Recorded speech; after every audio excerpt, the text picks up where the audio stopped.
miles per second. That's the speed of these films and tapes as they freefall weightless around the Earth. They contain some of the greatest images ever recorded in space. 5 a.m., Houston, Texas. 5 astronauts are in the final stages of training for the 57th mission of the Space Shuttle. This morning they'll board a simulator and pretend to land in Florida at night. Commander Frank Culbertson is followed by his second-in-command, pilot Bill Reedy. Both are former military test pilots. Both have been into space once before. Together, they'll be responsible for the safe flight and return of Space Shuttle Discovery. I made a decision when I was 13 that this is what I wanted to do. I think I probably started thinking about it sooner than that because when I was home after my last flight, my mother had a weekly reader, which is a news magazine for kids that we get in grammar school, that she had saved since I was in the 6th grade, and I had underlined the word astronaut everywhere it appeared in the weekly reader. And that was in 1960, I guess. Also being prepared for their flight are 2 satellites, the payload that Discovery will be trucking into orbit. The first is the Advanced Communications Technology Satellite. The second is a retrievable satellite. It will be released from the shuttle and allowed to drift away in space for 6 days. It carries an astronomical telescope and cameras that will film Discovery in space. Despite their hectic schedule, the astronauts must make time to keep fit. Illness on a 10-day space mission is unthinkable. Dr. Jim Newman, a physicist, applied to NASA 4 times before he finally managed to break through and join the ranks of the astronaut corps. His first mission will take him on a spacewalk. We need to fly more people in space who also have an opportunity to do a spacewalk because the experience base in the office isn't as high as it needs to be for the space station. So we're going to do some just general training tasks. We're also going to, and perhaps more importantly, evaluate some of the hardware that they'll be using for the Hubble Space Telescope repair mission. We train in a large swimming pool. We get into a spacesuit and they take us underwater. It feels almost like weightlessness. The principal difference between training in the water and between going into space is the viscosity of the water slows you down, it damps out your motions. It takes 15,000 people to prepare the shuttle and its astronauts for each mission. Dressed and adorned like gods of the 21st century, they'll spend many hours practicing for their spacewalk, submerged in these suits that weigh 200 pounds. Jim is completely self-sufficient. He has oxygen, water, and even food. Joining Jim on the spacewalk is Carl Waltz. We do a couple of the other guys. We need to check the water. Check the water. He's a major in the Air Force, an Elvis impersonator, and he regards his spacewalk as practice for building a space station.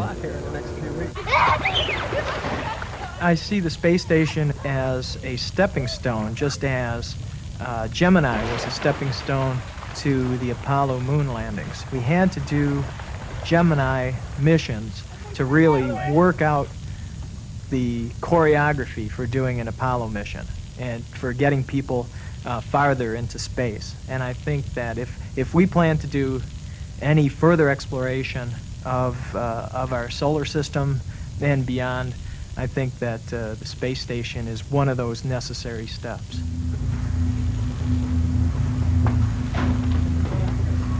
To train for launch, the crew need to practice in a vertical shuttle simulator. Been doing that body at all? Yeah, but that's okay. Okay. Am I airtight? You're airtight, sir. Watertight? And watertight. All right, sir. Head first through the first one, feet first through the second. Their backpack, which comes complete with parachute, weighs almost 40 pounds. Bill's suit would inflate if the air pressure in the shuttle suddenly dropped. These safeguards were introduced after 7 astronauts lost their lives in the Challenger disaster. All right, so we have come to the point where we all have to work together for just a few minutes. Okay. Coming down. Sounds good, doesn't it? Yeah, it does. Sure does. These training sessions are repeated again and again, but they can't reproduce the forces the astronauts will experience during their journey up to And space. you can let your weight down now. Okay. The ascent is a pretty incredible series of feelings, but the contrast between the 3G acceleration that you feel for the last minute or so during the ascent and 0G is even more startling, because you're pressed back in your seat, and for about the last 45 seconds or so, really almost feels like there's a gorilla standing on your chest, and your breathing gets very labored. Fifth and final member of the crew is Navy Commander Dan Bursch. He'll be in charge of the shuttle's cargo, and he'll double as flight engineer. Carl, how you doing? He's been training for 3 years and has yet to experience the night before launch. As it gets closer and closer, you start convincing yourself that this is really going to happen. And the night before, I can't imagine what will be going. I mean, I just hope that I'm able to relax, and I think it'll probably come down to just, I'm ready for it to happen. We're ready. Let's do it.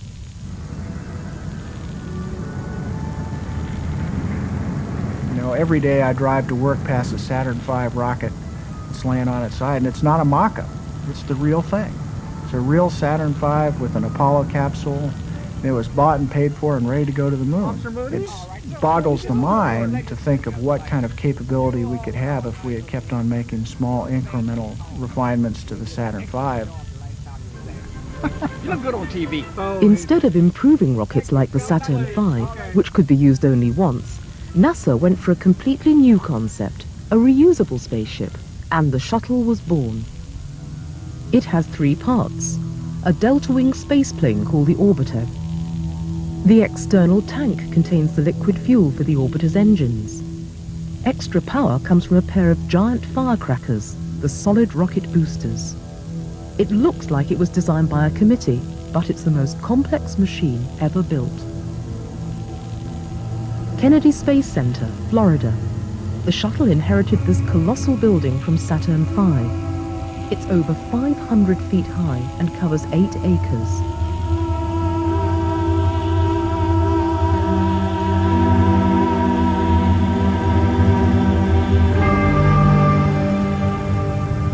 Once the shuttle has been put together on top of a mobile launch pad, it's transported out to the launch site 4 miles away. Traveling at the majestic speed of 1 mile an hour along a roadway of specially imported Alabama river gravels, Discovery is being carried on the same transporter on which Apollo 11 began its historic journey to the moon. The twin solid rocket boosters are bolted down onto the launch pad, and they support both the external tank and the orbiter. They're packed with solid explosives. They'll deliver 80% of the thrust needed at launch. Discovery is one of 4 orbiters. It's on its way to a record 17th flight. Its nose and its rear are dotted with small jet thrusters that it'll use when it needs to maneuver in space. Keeping the shuttle vertical, the transporter climbs the final ramp up the launch mound.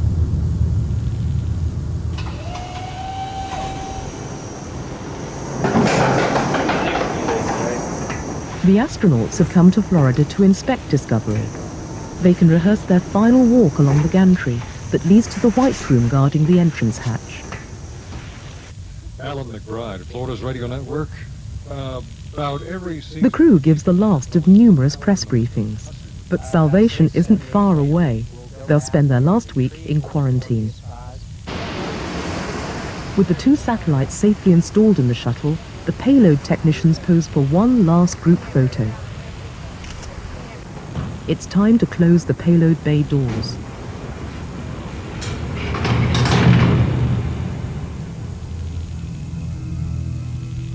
The external tank is filled with 500,000 gallons of liquid fuel, supercooled oxygen and hydrogen. Together with the fuel in the solid rocket boosters, the shuttle now has a massive amount of energy stored inside it. The liquid oxygen is allowed to vent off through a valve at the top of the external tank.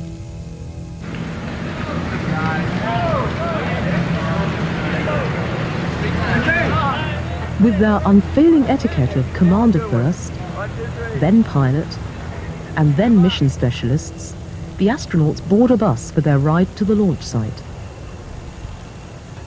A few minutes later, they make their last walk across the gantry leading to the White Room. Martin, how you doing? I'm doing great. How about you? Want to trade places? Morning, sir. The launch is controlled by a team located 4 miles away. The launch director will make all decisions until liftoff. At that moment, control will be handed over to Mission Control 1,000 miles away in Houston. Here they'll take control throughout the mission until the shuttle has landed. I'll have you hold up just short of the seat so I can get up there with you. Now, by the launch director that Shuttle Test Director Mike Weinbach will advise the astronauts. Discovery's hatch is closed and the astronauts sealed in 5 minutes ahead of schedule. I remember thinking that I could feel all the people there. I knew that there were several hundred people there from my family and from my home state and people I'd gone to school with. You start feeling like, I guess we're really going to go. You know, it's just like a simulation up to that point. And anything could happen, and we've all seen so many launches get down to that point and have to delay because of weather or mechanical problems. And so you know it can always happen, and you might have to get out of the vehicle, take the suit off, and go through the whole thing all over again. Consultation with the management. Frank's premonition is right. Decided that we will scrub for today. At this time, we have no estimate. The launch is scrubbed with just 20 minutes remaining on the clock. The fault lies in a single transistor on this circuit board, which triggers explosive bolts holding the shuttle down. Discovery could have tried to take off while still firmly attached to the launch pad.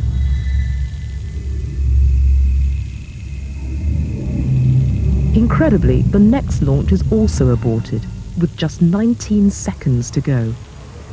This time, a turbine at the base of one of the solid rocket boosters malfunctions. The shuttle could have flown off in the wrong direction. NASA engineers replace the faulty unit. And this morning, our team coverage begins with Ross Cavett live at the Kennedy Space Center. Good morning, Ross. Good morning, Sharon, and good morning, everyone. As former President Reagan used to say, well, here we go again. Number 3 for the Discovery today. 9:10 is your launch time, and right now everything is looking simply spectacular for a launch.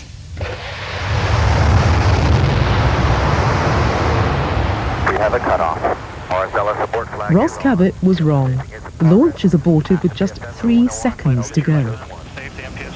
A fuel sensor in one of the main engines gives a spurious reading.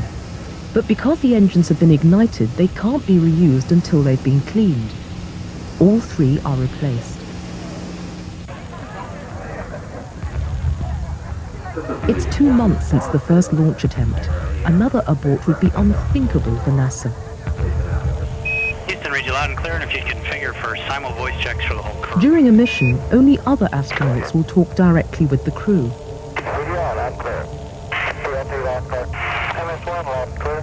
MS2 loud and clear. MS3 loud and clear. Rock and roll.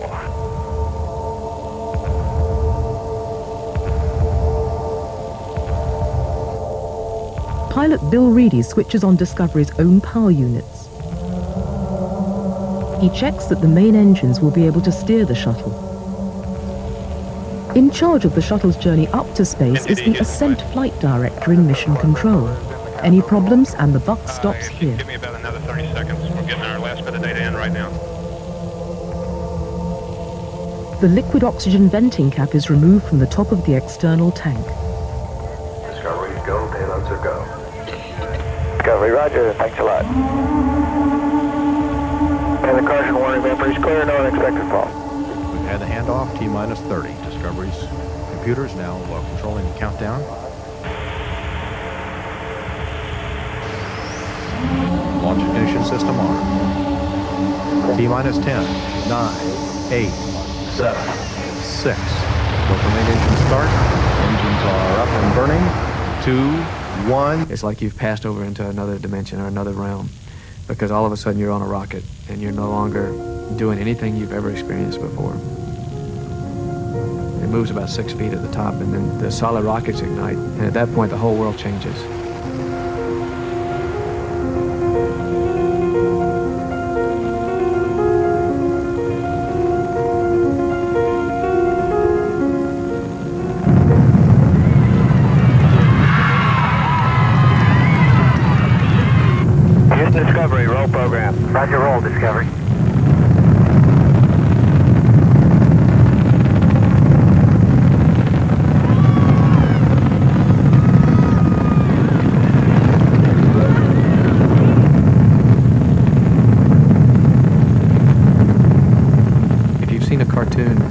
where a cartoon character goes into a building, punches a button on an elevator, and the elevator goes shooting out the roof into the sky. It was exactly like that. It's like somebody punched the button and the elevator just kept going.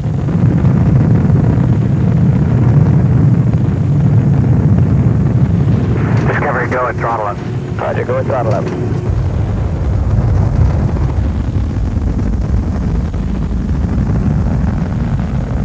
The shuttle's accelerating extremely quickly. It's already 7 miles from the launch site, 61,000 feet high, and traveling at 1,700 miles per hour. The solid rocket boosters are jettisoned at 2 minutes and 10 seconds precisely. They'll parachute back into the Atlantic, where they'll be recovered and used on another launch. Fueled by the external tank, the orbiter's engines continue to burn brightly. It's 30 miles high now and traveling at 3,000 miles per hour. The crew is already above most of the atmosphere. Discovery, press to MECO. Press to MECO. Discovery, single engine Banjul 104. Single engine Banjul 104. If 2 of the 3 engines fail, the shuttle will cross the Atlantic to land safely at Banjul in North Africa. If only 1 engine fails now, it'll still reach orbit. Discovery, we have a MECO at 25.9. Frank reports that MECO, main engine cutoff, has occurred. Discovery is in space. They've burnt all their fuel. The empty external tank is released. We fly into orbit head down so that we have some kind of horizon to look at, and then you look up in the orbiter and there's the limb of the Earth and just the thinnest veneer of an atmosphere. It's just one of the most breathtaking things you can imagine. The external tank will burn up in the atmosphere. It's the only part of the shuttle that isn't reused. It's only 8.5 minutes since launch, and they've already reached the correct orbit. Copy, Holmes 1 not required. Nice to be here, Terry. We're very happy. A lot of smiles down here too, Frank. They've arrived, traveling at 17,600 miles per hour. They open the payload bay doors.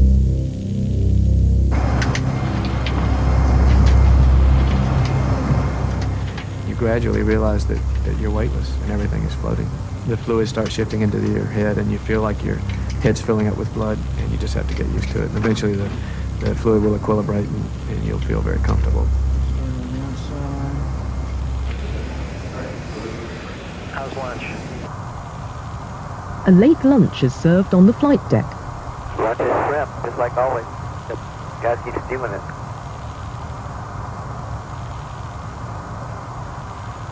You guys look like you're having much too much fun up there. Almost 200 miles beneath them, the crew spot lightning flashes as dawn breaks over South America. Discovery spends most of its time with its payload bay and its windows facing down. It's circling the Earth once every 90 minutes. Computer graphics show the shuttle's position on monitor screens inside mission control. FAO, Go. A new shift takes over in mission control for the release of the first satellite. Okay. PDRS? Go. Okay. We'll stand by payloads for your final go. Before the satellite's launched, small thrusters rotate the heavy orbiter to just the right position, nose upwards.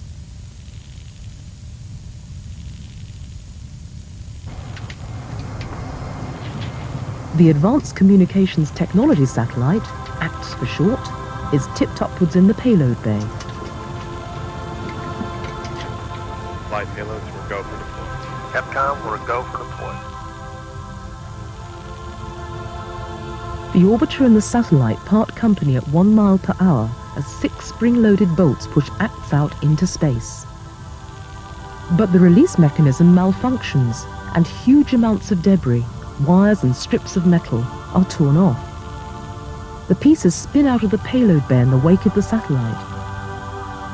This debris will join thousands of other pieces of space junk and could prove a hazard to future missions. We are already polluting the final frontier. ACTS has its own solid fuel rocket that will propel it to a much higher orbit, 22,300 miles up. The shuttle has helped it to do the most difficult part, getting above the atmosphere. You want to do one of me coming up through here? Coach, doing a roll? If you like, come on. The crew take time off to relax. The novelty of weightlessness is too much to resist. It really is zero gravity. Goodbye, Jim. Come on. After a busy first day and a short sleep, it's time to make themselves at home.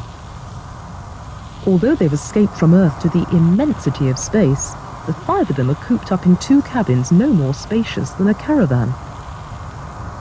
The small flight deck leads down through a hatchway into the larger mid-deck. The door slightly open on the left is the toilet. Straight ahead is Discovery's main hatch. The blue box on the right is the galley. The front of the mid-deck is covered with stowage lockers for equipment and the astronauts' belongings. Behind Dan are the sleeping bags which they float around in, weightless. There's one question that everyone always asks about astronauts living in space. How do they use the toilet? Understandably, they don't want to talk about it. But we know a man who will. To use the system, crew member would get on it, and we have several devices for holding the crew member down. There's both foot straps and the thigh bars that come over, and these thigh bars are spring-loaded and they hold you down to the seat. Each crew member has their own personal urinal funnel in some color-coded spaces. Place the urinal funnel in position, and I could go ahead and use the system at this point. This is a male urinal funnel, and there is a similar funnel specially designed for females.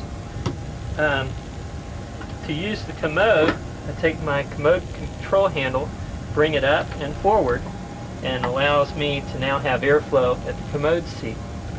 I can take my wipes and down my urinal funnel and go ahead and wipe up, and then my wipes are placed in the coffee can. Once I've completed that, draw the coffee can bag shut, wad this bag up. We got a rubber band, holds it tight. Now I place this in the wet trash compartment. Once they're up and about, the crew are ready to talk to Mission Control. Hello, Mr. Bill. Today's satellite release should capture the first ever shots of Discovery in space. Howdy, it's gorgeous up here. Dan attaches the long manipulator arm to the retrievable satellite. This Canadian arm is purpose-built for zero gravity. On Earth, it can't even lift its own weight.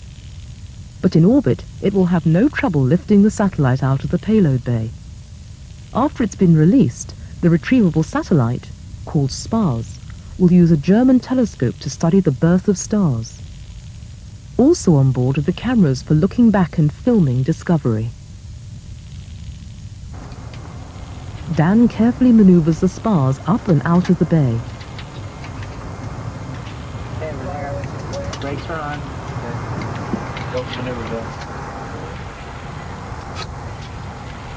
Yeah, Houston, we've got the spars and the release attitude on the arm, and we'd like to maneuver the orbital. Mission Control gives the crew the go to release the satellite. Stand by one. Dan pulls back the arm. Using its small thruster jets, the orbiter slowly backs away beneath the gaze of the satellite's rolling cameras. The ultimate pickup truck has delivered its load. The crew is crammed into the small cabin at Discovery's front end. Through the 2 small windows above the payload bay, they take it in turns to film the retreating satellite.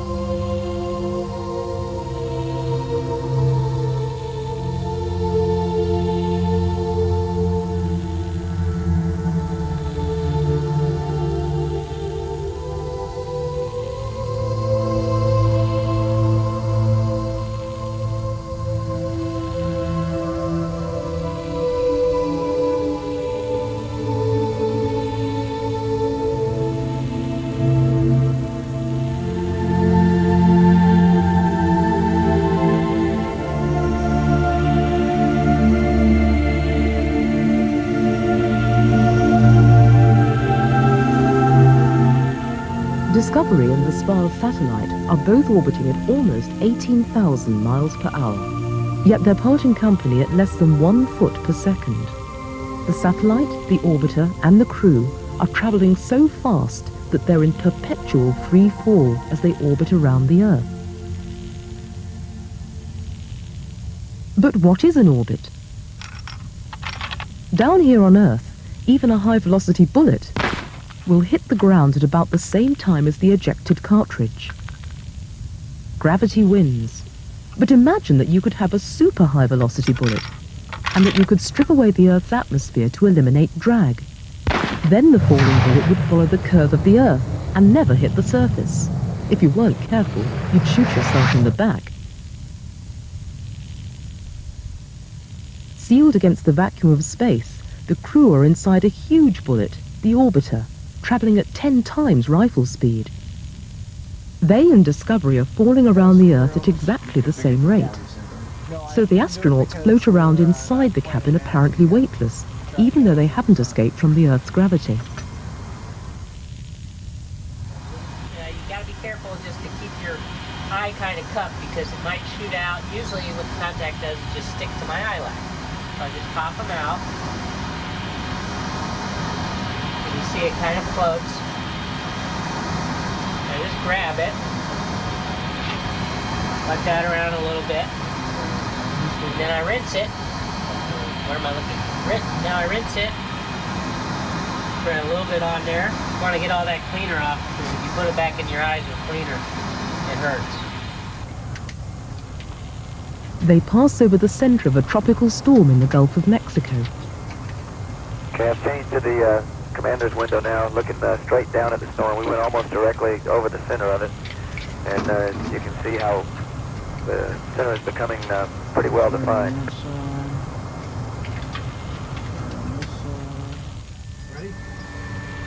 Bill helps Carl and Jim check out a power ratchet for tomorrow's spacewalk. Are we recording that? Yes, we got it. The ratchet, and all the systems controlled by the orbiter's 2,100 switches, are powered by electricity from fuel cells that combine hydrogen and oxygen. The waste from the cells is pure water. What the astronauts don't drink is dumped overboard. And very nice view of the water dump, Frank. Tell him thanks. How does he know I'm doing it? Frank, the cameraman is going to pan around here and go into the airlock. As Mr. Bill pulls off the lower torso assembly of my suit. In the wardrobe, Bill shows off the finer points of the costumes for the spacewalk. In NASA speak, an EVA for extravehicular activity. Of course, the lower torso assembly is the EVA pants, and goes on the hard upper torso, which is the EVA coat, if you will. And Mr. Bill's holding the comm cap. Pass that to Jim. Jim? That comm cap is what goes on under our helmets and allows us to hear Discovery and Mission Control, and also to answer questions and make comments while we're performing the EVA. Bless you. We'll get these aft windows especially clean just so we can get some good pictures of these guys.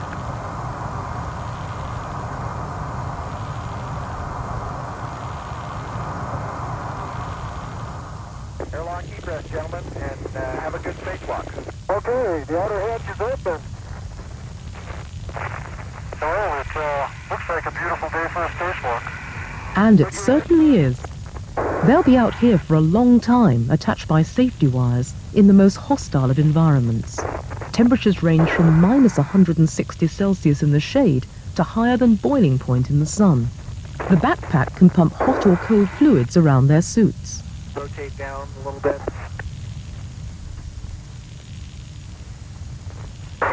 Need to come feet down about another couple feet. Jim returns to the airlock for more tools and has a spot of bother with his backpack. The torque multiplier on the workstation prevents me from getting all the way down. There, how's that? Okay, that's better. Oh, yeah, that torque stuff on that mini workstation really gets in the way. Thanks, Bill. Roger. Their suits are pressurized to only 1/3 atmospheric pressure. If it wasn't this low, it would be almost impossible for them to bend the elbow and knee joints.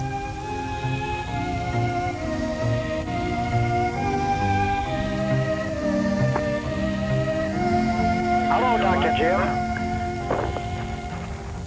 Marty. They've enough oxygen to be out here for 6 hours, time enough for their fingers to feel the chill. Jim warms his hands in the heat coming from the payload bay lamps.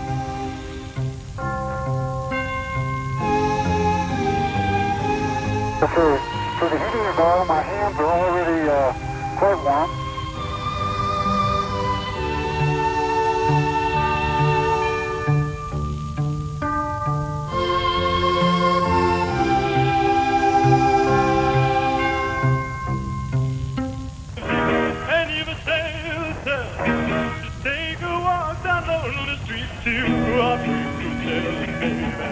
Elvis is alive and well in space over Cuba, or at least one of his impersonators, Carl, is. For him, there's work to be done. He has a go with the power ratchet that will be used on the Hubble Space Telescope repair mission. Carl was grunting and groaning about earlier.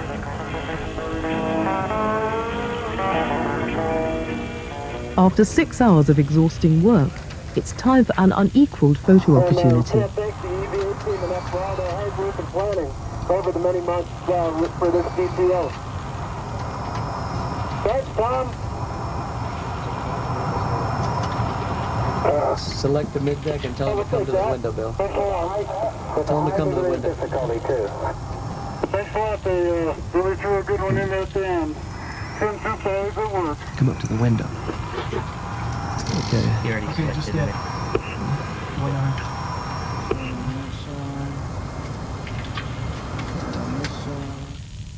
Wonder what else you can do with it. Maybe squat thrust. Oh yeah, look at that. Good kick, Carl. That's pretty good. Racks of scientific experiments keep the crew busy inside the orbiter. Jim explains to Mission Control how his eyes perform in weightlessness. Zero gravity acquiring and tracking of these objects. So when it goes opaque, I move my head and try to maintain fixation. I reacquire the target after the goggles go clear, and they can measure the refixation circuit. Okay, Jim, thanks very much. That's very informative and interesting. Look forward to hearing some of the results.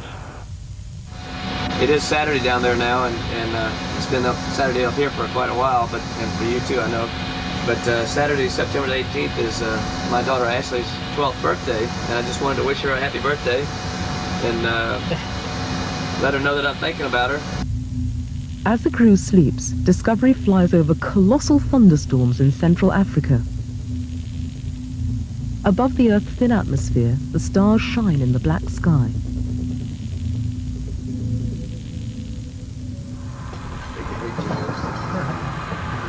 Today is Dan's big day. Keep moving, Dan. Okay. Coming up behind you. The SPAR's satellite has been floating in space for 6 days. Its telescope has been busy stargazing. To rendezvous in space, you need to change your speed. But you can't just simply throttle up and steam ahead. Your speed is set by your height above the Earth. Flight controller power's on. A, LVLH, primary jets. If you want to catch up with a satellite, you must drop to a faster, lower orbit.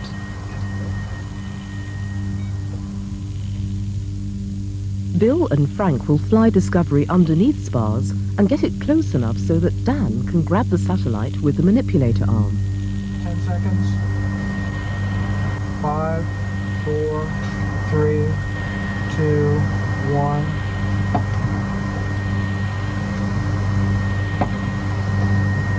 Bill closes the gap. He slows down by firing the small thrusters. He fine-tunes the orbiter's position with several more bursts, until Discovery is bang in front of the satellite.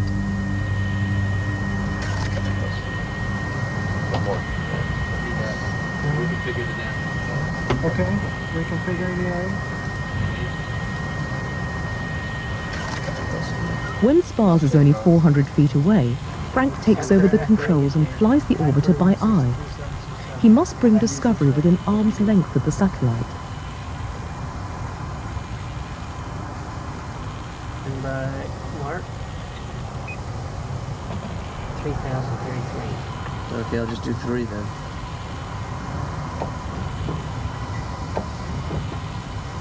With his left hand, Frank fires the thrusters to match the speed of the approaching satellite. This and the landing are his two big moments. Eventually, the orbiter and Spars are less than 40 feet apart, close enough for Dan to reach out with the arm. A black and white camera on the end of the arm helps him to home in on the target.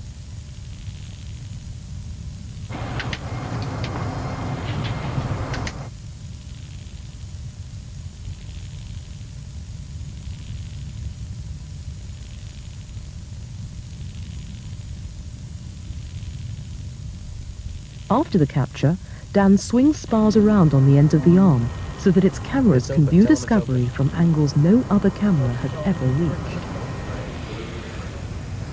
Not many people get this view. Let's hope if they do, it's on purpose. So we're at point? We're at point 8. Point 8. Stand by to go to point 9. Okay. Bill keeps the orbiter level as the shifting weight of Spars on the end of the arm tries to roll Discovery over. Oh, man. Oh, is that cool?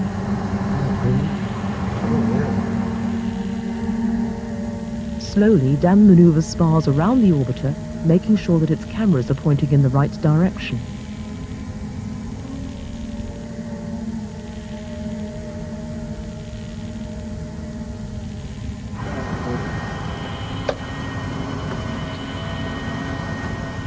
As Bill toggles the joystick that controls the 44 thrusters, Spars takes a look in through the window. It's about there, Jim.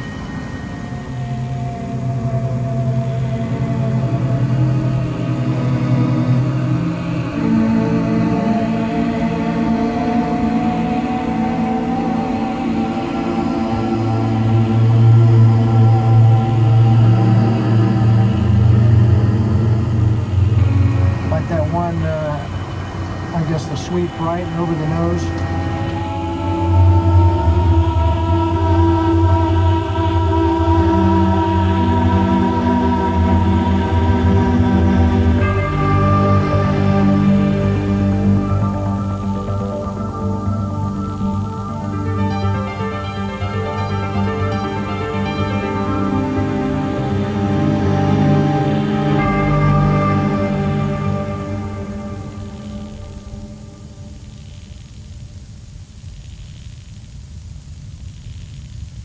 Seconds. Tomorrow, they're heading home. To put Discovery in the right orbit, Bill fires the orbital maneuvering engines at the rear. 1, mark. Whoa. I'll take the flight control power off at this time. This burn has slightly changed Discovery's speed, so that it will arrive over Florida at their planned landing time tomorrow. Each day offers only a couple of chances when they can attempt re-entry to get back home. I guess, do we want the logic and drivers off? Yep. Again? Yeah, it's getting from the other end.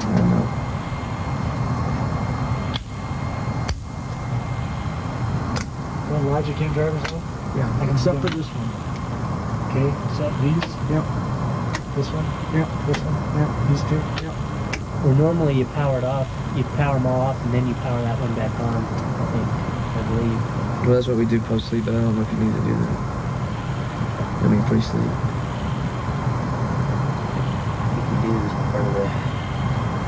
Is that what it says in the checklist? Whatever it says in the checklist. It says as required, basically. Down on the ground, there's more mundane work to be done. The shuttle's 3.5-mile-long landing strip is cleared of even the tiniest bits of debris.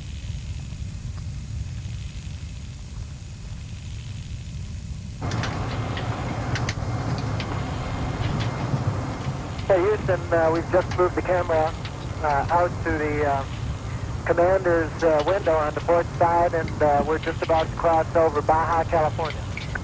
Can we see it? Boy, I'm jealous. You've got a great view there.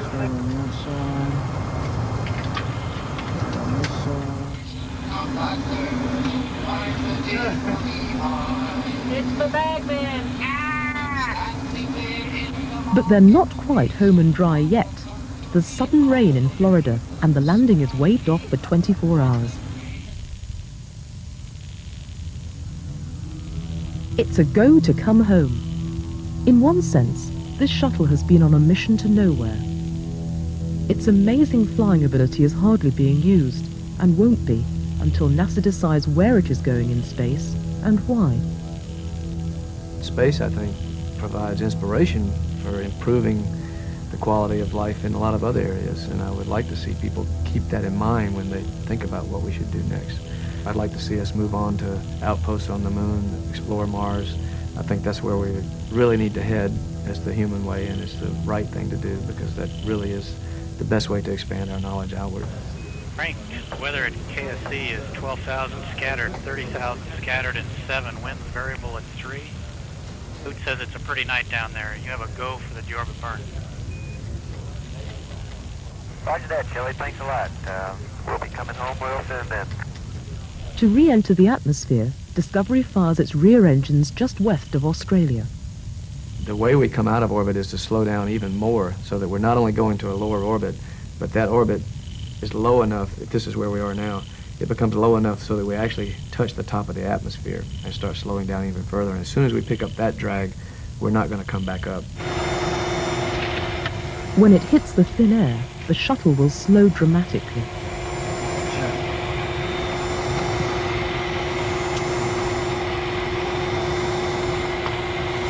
You guys on the ground? Going home? See you, Jim. See you, Jim. Last chance.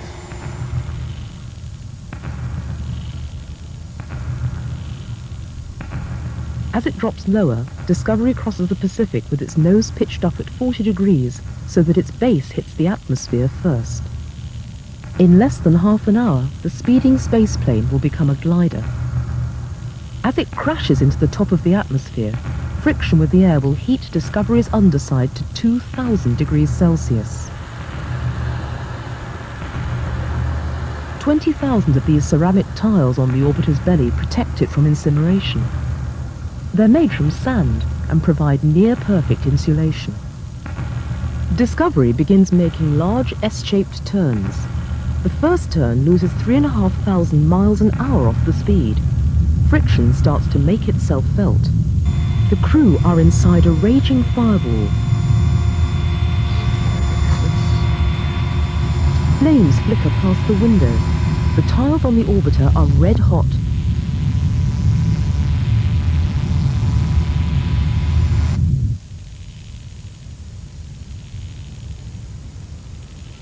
The incandescent shuttle glows like a giant shooting star in the night sky above Houston.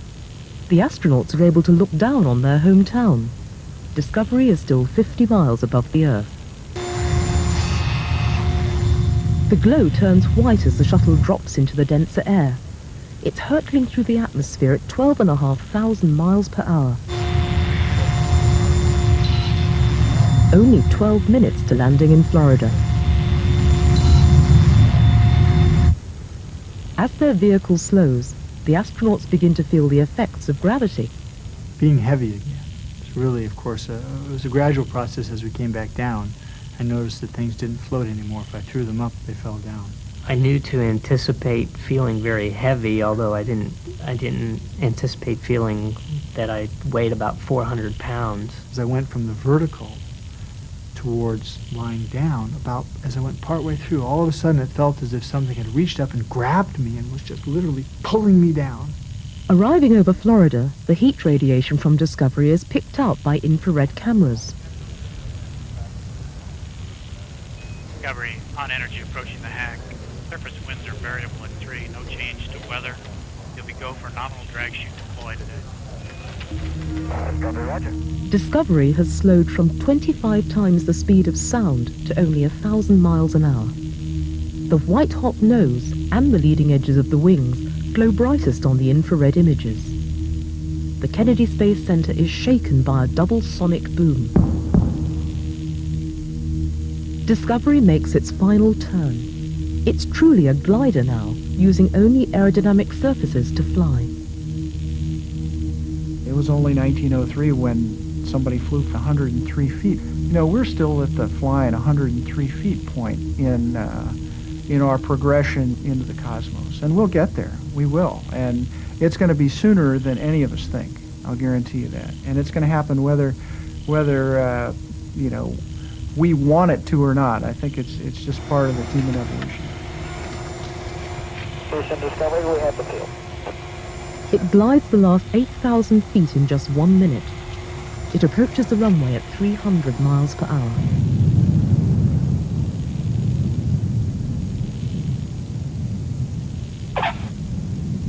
Discovery and its crew have completed 158 orbits of the Earth and traveled 4,106,000 miles.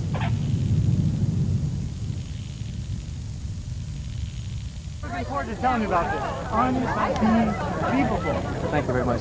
It's always nice to get home and get a shower and, you know, and see all loved ones and everything, but I'll tell you what, the experience of flying in space is just so magnificent, so incredible that it's hard to be back.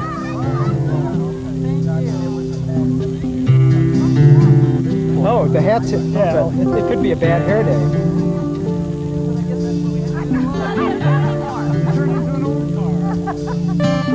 And as I was going over, I peered over the top, and there below me was Namibia in Africa, just going by. So I looked up and I saw about 300 degrees of the Earth horizon just looking from window 1 to window 6. Out to see friends and talk to friends. Just have a good time reliving the flight with everybody. It's a great flight, worth waiting for. Every scrub, every delay, and the final analysis made it just that much better when we got there.